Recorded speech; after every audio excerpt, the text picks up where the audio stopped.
તો દૂધ લેવું જોઈએ કે નહીં લેવું જોઈએ? તો દૂધ લેવા છતાં બી હાડકાં તો વીક જ છે, કેમ આવું? હવે દૂધની અંદર કેલ્શિયમ સૌથી હાઈ હોય. તમે જોશો તો કન્ટેનની અંદર દૂધની અંદર સૌથી વધુ કેલ્શિયમ હોય. પણ આ કેલ્શિયમ જ્યારે હાડકામાં જામે ને તો જ હાડકાં મજબૂત થાય, નહીંતર હાડકાં મજબૂત થાય નહીં. ઓકે. એટલે એના માટે અત્યારે શું થયું છે કે આપણું બોડી છે ને એસિડિક રહે છે. આપણી હેબિટ્સ અને ફૂડ્સ અને જે બી એન્વાયરમેન્ટ, એન્ઝાયટી, એના કારણે બોડીની પીએચ વધે. હવે બોડી છે ને એને બેલેન્સ કરવા માટે આલ્કલાઇન કરતી હોય છે. હવે આલ્કલાઇન માટે કેલ્શિયમ જે હોય ને એ બોનમાંથી પાછું ખેંચાય અને લોહીમાં આવતું હોય, એટલે હાડકાં વીક થાય.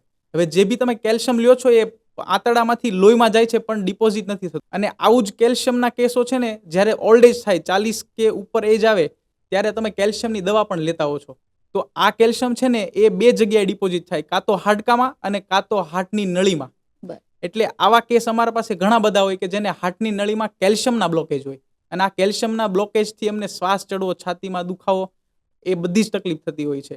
તો આવા કેસની અંદર અમે પણ બેસ્ટ રિઝલ્ટ આપીએ કે એમને કાર્ડિયાક ડિટોક્સ ટ્રીટમેન્ટ આપીએ અને સાથે ECP આપીએ, કાર્ડિયાક યોગા અને ફિઝિયોથેરાપી કરાવીએ, જેનાથી આ કેલ્શિયમના બ્લોકેજ ઘટે અને એમની હેલ્ધી લાઈફ કન્ટિન્યુ રહે.